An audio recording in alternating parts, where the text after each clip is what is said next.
જય ગૌ માતા ખેડૂત મિત્રો, મારું નામ ગોયલ સંજયસિંહ રાજેન્દ્રસિંહ, ગામ બળોદ, તાલુકો ઉમરાળા, જિલ્લો ભાવનગર. અત્યારે વરસાદના સમયમાં જે ખેડૂતોને પ્રશ્ન ઊભો થયો છે એમાં અત્યારે જીવાત કપાસના છોડવા પણ કાપે છે અને મરચીના છોડને પણ કાપે છે. તો એના માટે કેમિકલ 100% કામ આપતું નથી. તો પ્રાકૃતિક ઉપાય ટ્રાય કરો તો તમને ખબર પડશે. અમે તો વાપરવી છીએ એટલે અમને ખબર છે અને 2 થી 3 હજાર ખેડૂતો સાથે અમે જોડાણેલા છીએ, એટલે એકાબીજાના અભિપ્રાય અમે શેર કરતા હોઈએ છીએ. ગ્રીન કમાન્ડોનું 10 પાણી અર્ક આવે છે, એનું બહુ એટલે બહુ સારું રિઝલ્ટ છે. એમાં 40 પ્રકારના પાન ઉમેરેલા છે, હિંગ, હળદર, અજમા ને ઘણી બધી વસ્તુઓ. હું ગણાઈ ન શકું એટલી વસ્તુ ઉમેરીને 10 પાણી અર્ક બનાવ્યું છે. અમને પણ 10 પાણી અર્ક બનાવવામાં આળસ ચડતી હતી, તો ગ્રીન કમાન્ડોએ અમારો પ્રશ્ન હલ કરી નાખ્યો છે. તો એનો અખતરો કરો.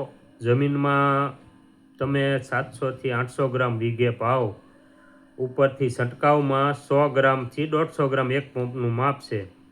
જૂની છાશ હોય તો છાશ, ગૌમૂત્ર ભેગું વીઘે 2 લીટર જેવું તમે નાખો અને પછી એનું રિઝલ્ટ જોવો. એનાથી શું થાય છે, છોડને કડવાશ થઈ જાય છોડમાં. અમે ઘણા જોયું કે પાનમાં 1 થી 2 બટકા ભરેલા હોય અને આગળ ખાઈ નથી ગયા. એનું કારણ છે કે આ બધી વસ્તુથી કડવાશવાળો છોડ થઈ જાય. એટલે તો હું બધા ખેડૂતોને વિનંતી કરું છું કે તમે ટ્રાય કરો.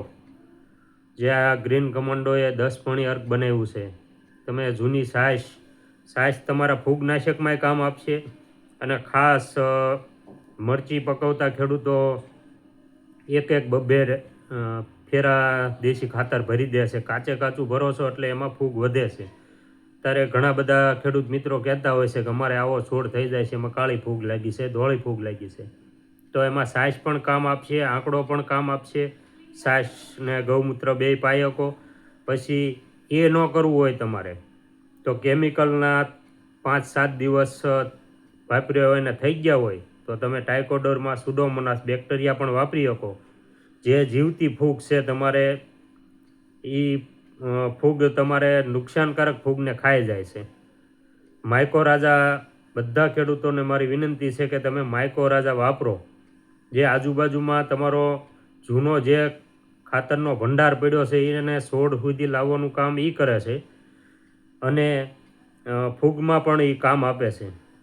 તો થોડો સુધારો કરો અને આવા અખતરા કરો. જો તમને રિઝલ્ટ મળે તો આગળ વધજો, નકર આમાં ખર્ચો છે નહીં.